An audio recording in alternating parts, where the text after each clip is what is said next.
Welcome to Hip Hop Now Podcast. If you're from the future, you know what to do. Get your ass out of here. Don't disrespect the legend. Hip hop is here to stay. Let's get right into the business.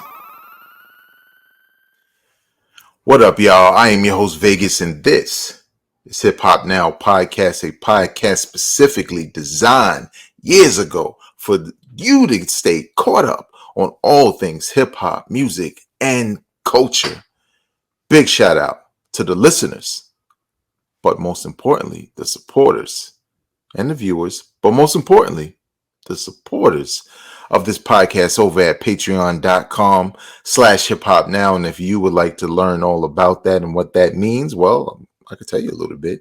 You know, that means you have a little input on the production of this show. That means that you help support this show because the proceeds that you donate also go to paying for advertisement to bring the popularity up, especially a video version, which was brought to you by the Patreon supporters, past and present. So if you'd like for me to not show you my garage and the various things that are in here, if you're listening on audio, of course you don't know what I'm talking about. But I got to decorate a little bit, a little nostalgia in the background. That's what it's about. Nevertheless, the link is in the description of this episode also.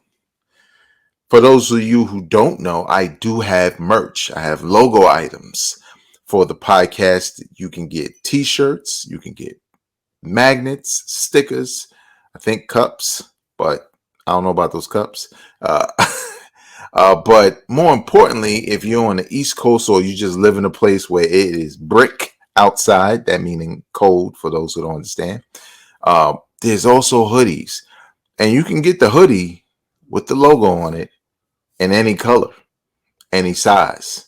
Doesn't necessarily have to be black or gray or something like that. Maybe you got some new kicks, you know, and they got the yellow in them, and you like, yo, the yellow hoodie with the Hip Hop Now Podcast logo might go fresh with those. I appreciate you. The link to merch is also in the description of this episode. Big shout out to hiphopdx.com, djbooth.net, thesourcemagazine.com, bet.com, and a couple of places where I'm getting some of these stories from. Let's get right into the business. So, maybe you're new here and you don't know. You're just getting to know Vegas.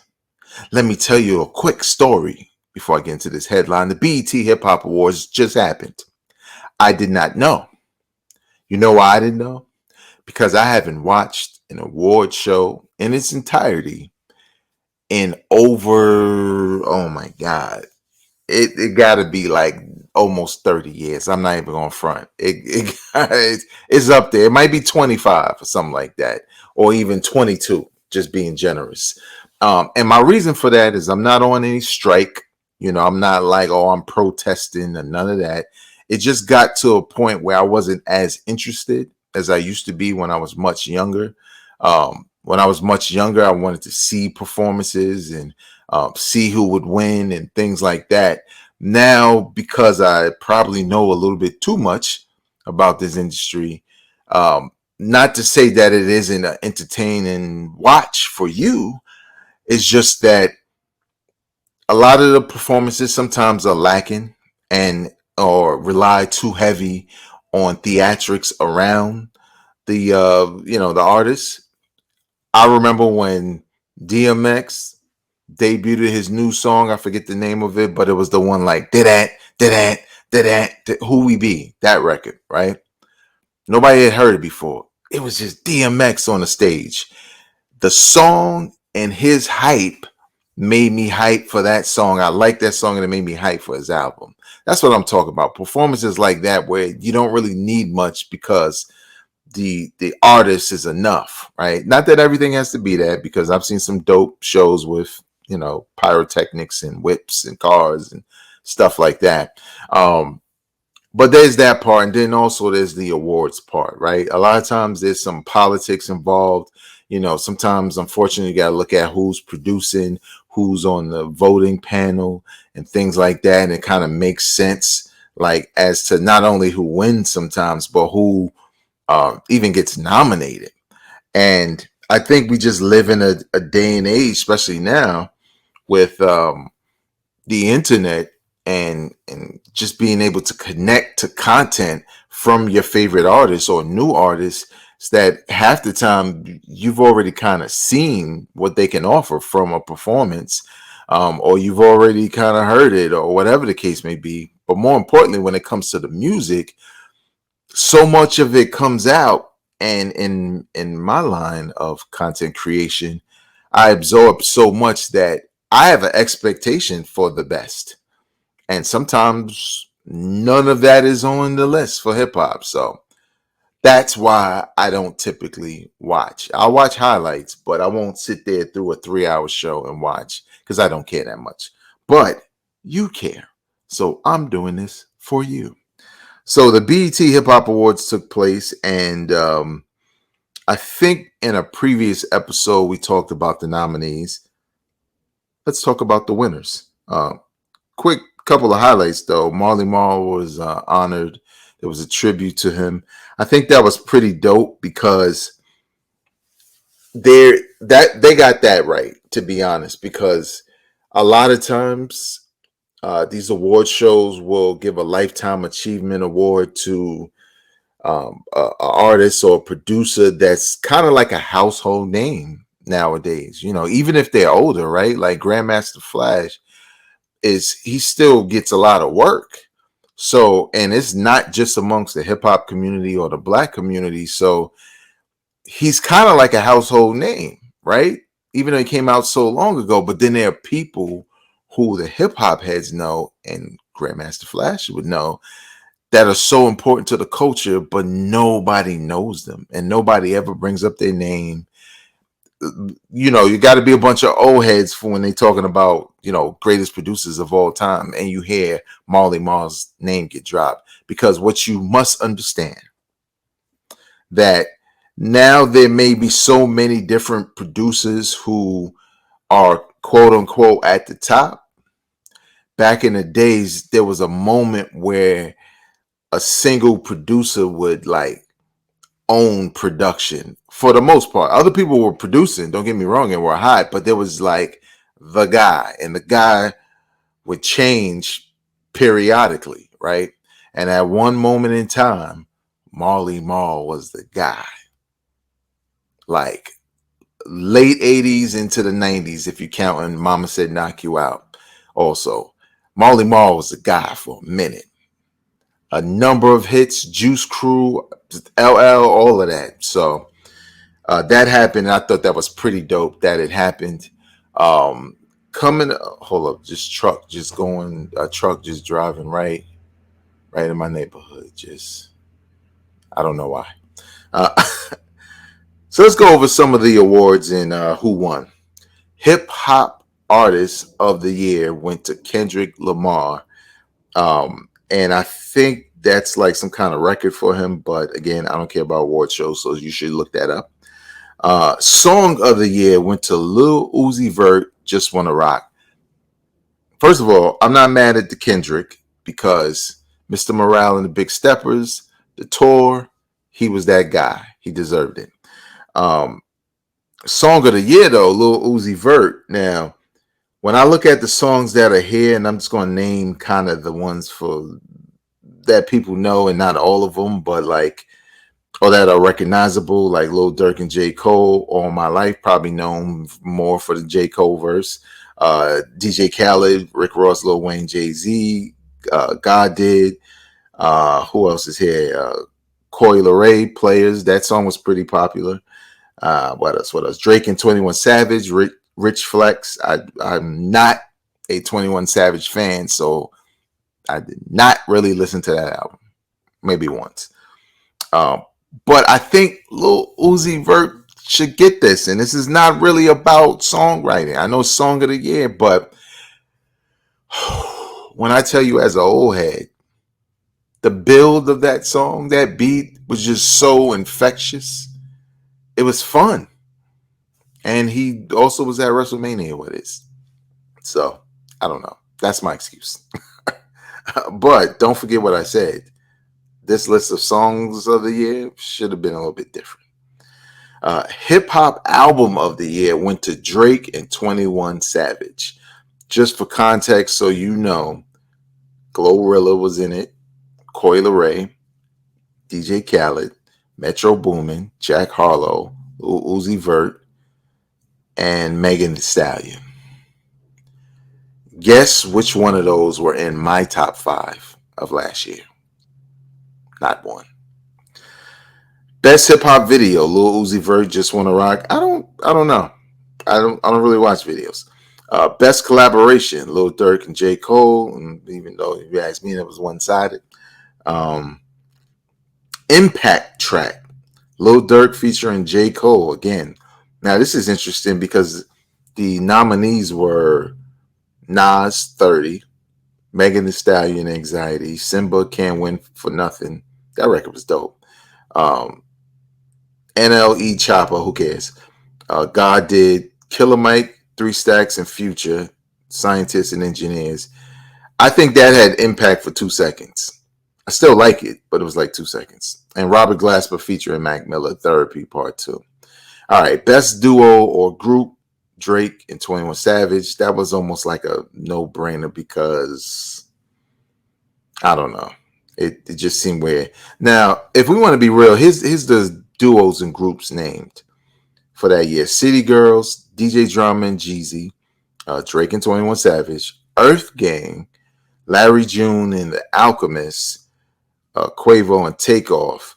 Now, out of those, if I'm just selecting from those, no, I'm not picking Larry June and The Alchemist. I'm not a fan of the disinterested rhyme style. I'm sorry. Don't mean they whack. It's just not my cup of tea. And when I say disinterested, I'm talking about the way Larry June rhymes and the way Bodie James rhymes. You know what I'm talking about? That did. Well, I don't really want to be here, but here you go. Here goes some raps. But that album from Takeoff and Quavo was, I kind of liked it a lot. A lot. So, hey. Best live performer, Kendrick Lamar. That's kind of hands down. Best breakthrough hip hop artist, Ice Spice. Now, you want to talk about industry plants. She is no different from Tekashi 6ix9ine. Like, do you even know what rap is because you look like a deer in headlights while you're rapping? Okay. Lyricist of the year, Kendrick Lamar. Now let's go because my fans, we like bars. So do I have to say pause for that? Who cares? Lyricist of the year, 21 Savage was nominated.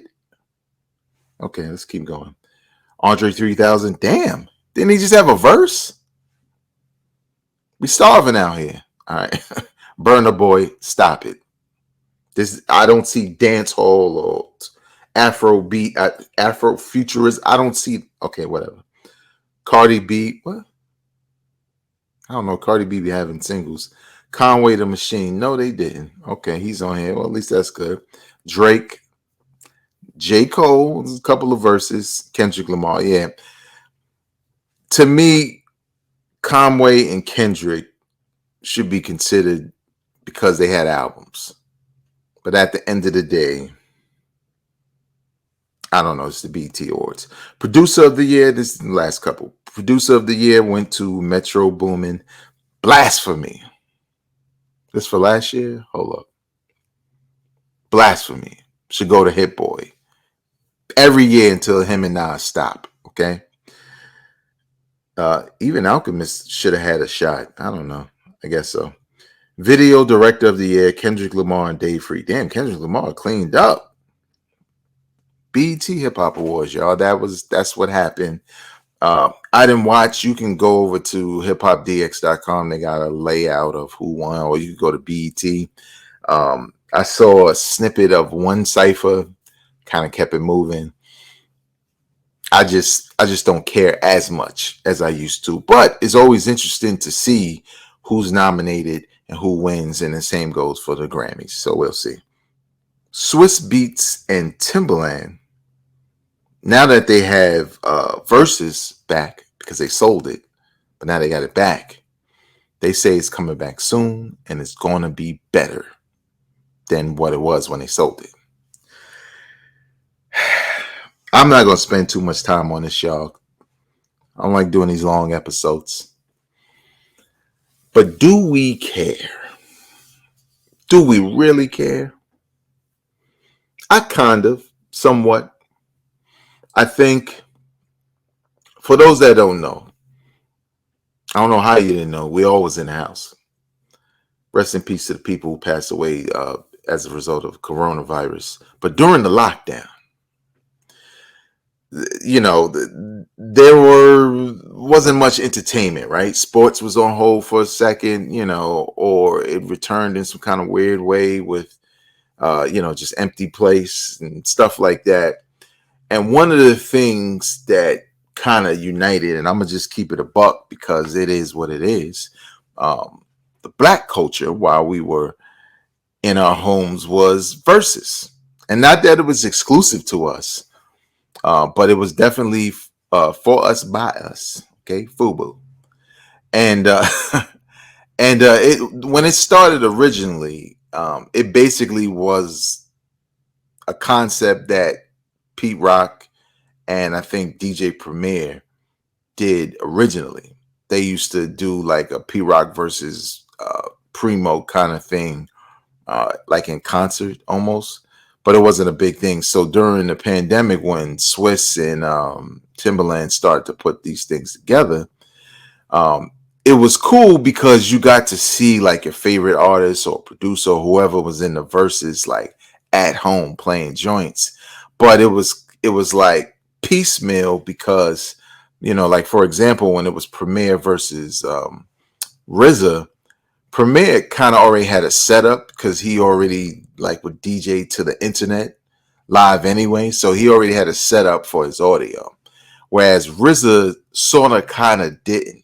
And it looked like he was playing from a stereo for a second or like from his computer or whatever. So it was like all these weird quirks, but it was kind of dope to see RZA's in lockdown, but he got dressed for Verzuz and he in his living room. You know what I'm saying? Like Premier's in his lab, in his crib, and we're all online and talking, and you got your own personal group chats. You making comments on Instagram because it was an Instagram thing, and maybe tweeting. Like it was just all this social interaction around music and nostalgia, and I think in a lot of ways it sustained a lot of people.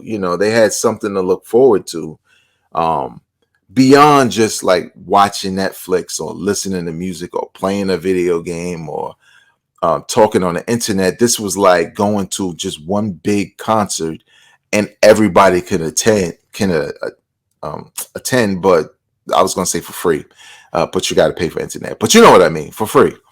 So it was cool. And then it kind of evolved into more of okay, we're still in lockdown, but now we in this isolated location where everybody has to, get checked and it's not a crowd and all of that. And now it's being presented. So now it sounds better and you could see the people together. And the DJ could handle, the mixing. And it just went on and on from there till, then there was a little crowd. And then it got to, I think the last couple, and I don't know if this might have been once they sold it, it was more like concert based, right? Like come out to this concert, Big Daddy Kane versus KRS-One. So it evolved into something dope, and there was a certain level of momentum, right? From not only or evolution, I should say, but not only to both. You had Verzuz changing from this in your crib over the internet thing to a concert situation, and at the same time as you had people being on lockdown and restrictions being lifted about gatherings and venues and COVID shots and stuff like that. So it was dope because it was like, oh, this is where we are now. They created something during the pandemic, and here we are. And then they sold it, and it didn't do well. Whatever they booked, I can't remember, but not Timberland and Swiss Beats, but who they sold it to, which I think was Triller, something like that, and who also did like the boxing stuff and YouTubers fighting. But it just got to a point where it was just so not what it was, and everybody was back outside and regular concerts were happening, and these verses weren't happening as frequent as they used to.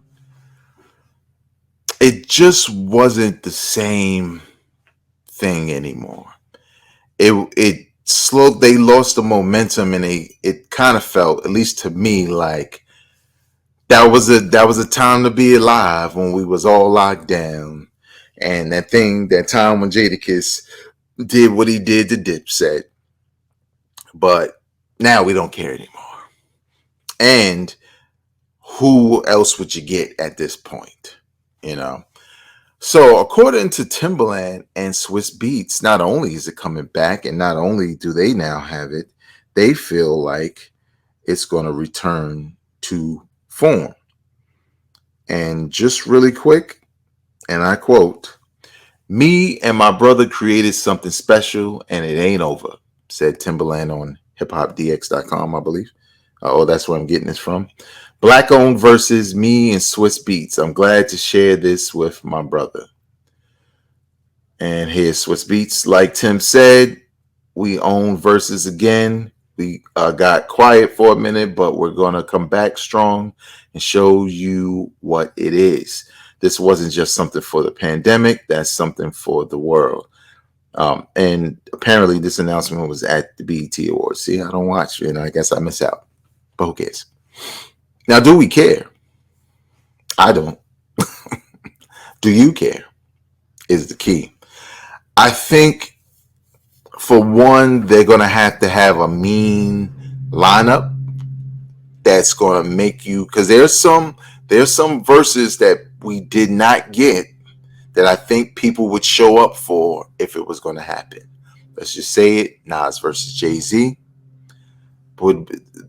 Everybody would be back on board if it happened, but it might never happen. Mary J. Blige versus somebody. She said she would just put on one album and walk away. Depends on who's standing next to her. One of them is in jail, but we're not going to mention him. But I mean, to me, that's what it takes. It depends on the lineup. It depends on the interest and also the presentation, because they can say it wasn't a pandemic thing, but that was the glory day when it was the pandemic and people couldn't go to see, especially those who would have gone to see it. That was the glory days. Now it's turned into more of a spectacle with certain people just not living up to expectations, like Shaka Khan and Omarion and them. Like it became more of some buffoonery things. So I don't know. They have a lot of damage control to do in order for people to care again. And lastly, so Westside Gunn, if you follow him on Instagram, if you follow him on Twitter, but specifically Instagram, well, I guess both, he is pretty active. He is a true leader in the sense that he will start the hype train and make sure it lands in the station.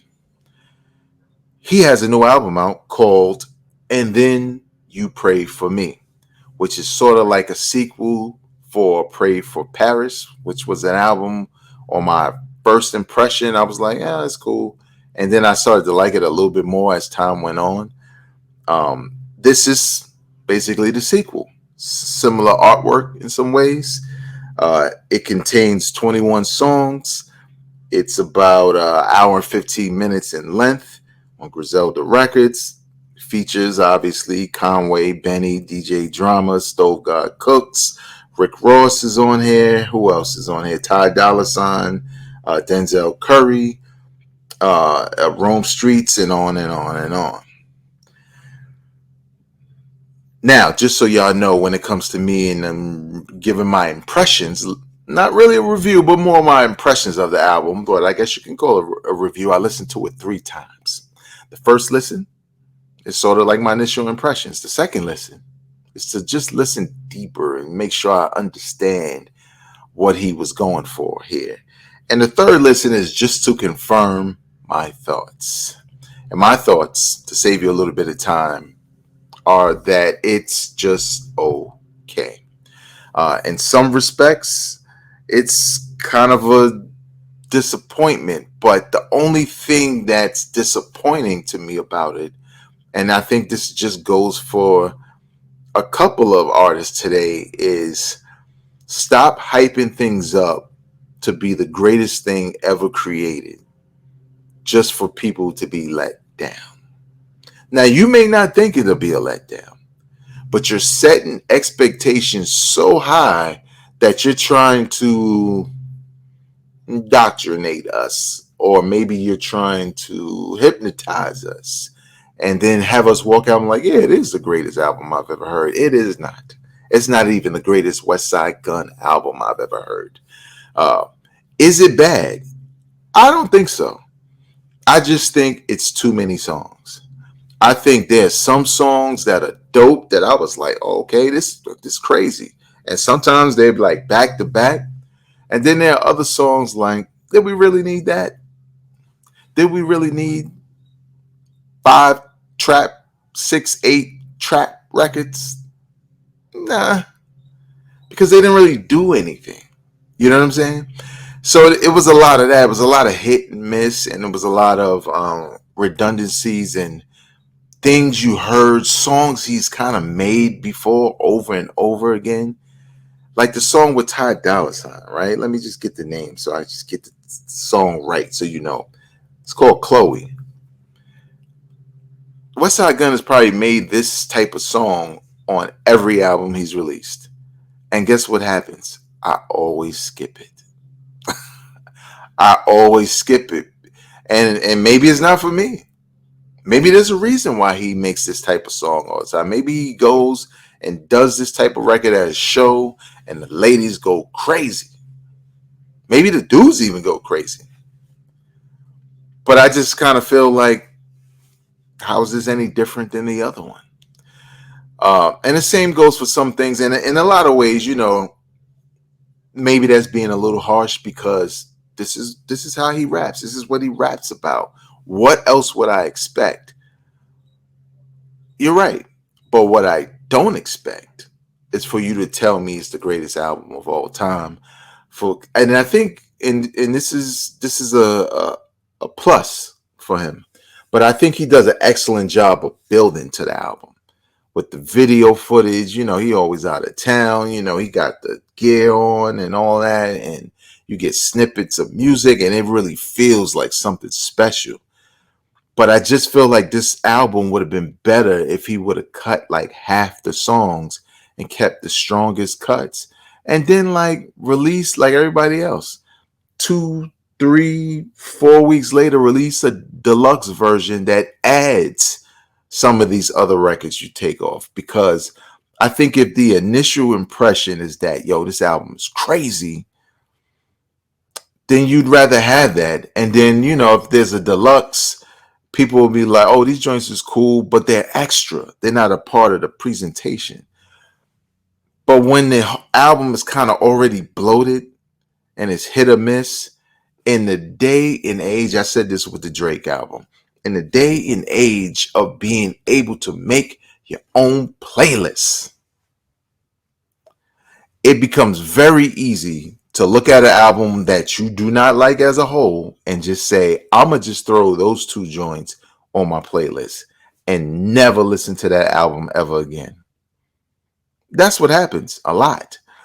And it's kind of disappointing because for weeks, if not for months, where he's been building, this is probably one of my highly anticipated albums, because I just kind of looked at it like, you know, I know everything's coming out, but it's time for a West Side Gun type album.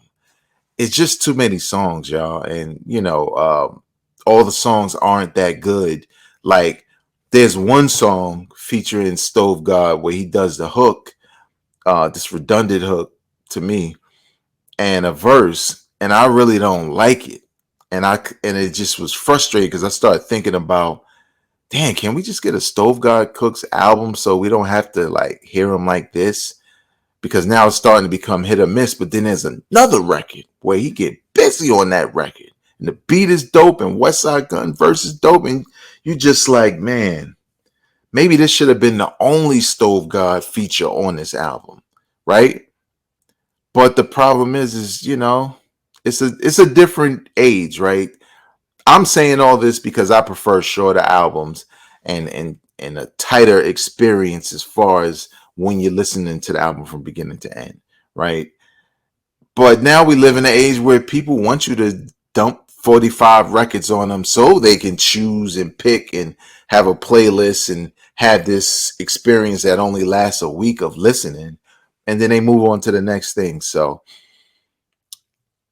will this be in my best of the year right now? No. But I will say this. I gave a similar review about Conway's album that dropped this year.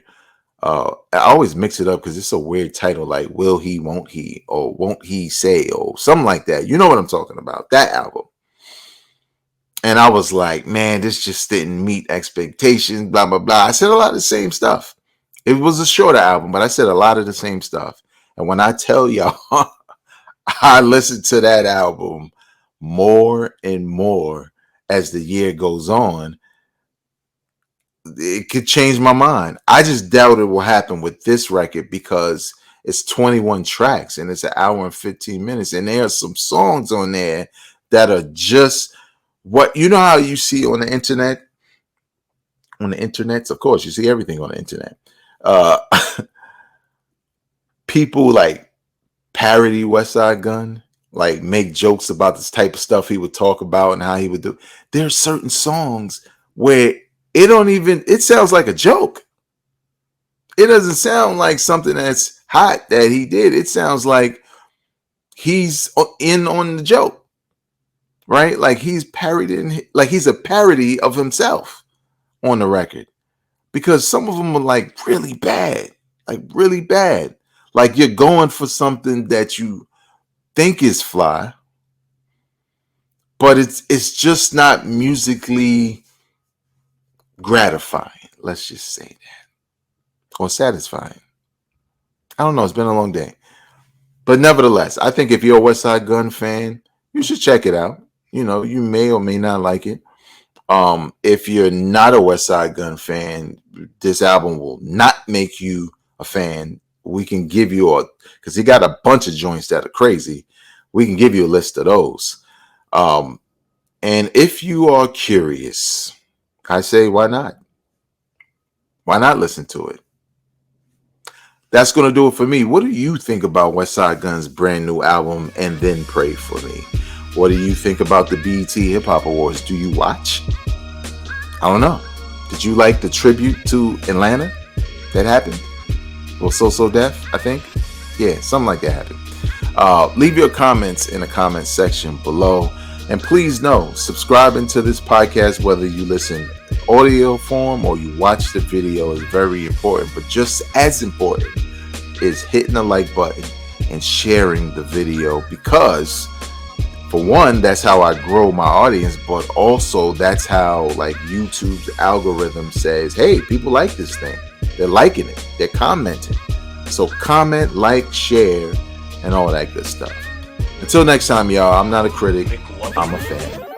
Peace.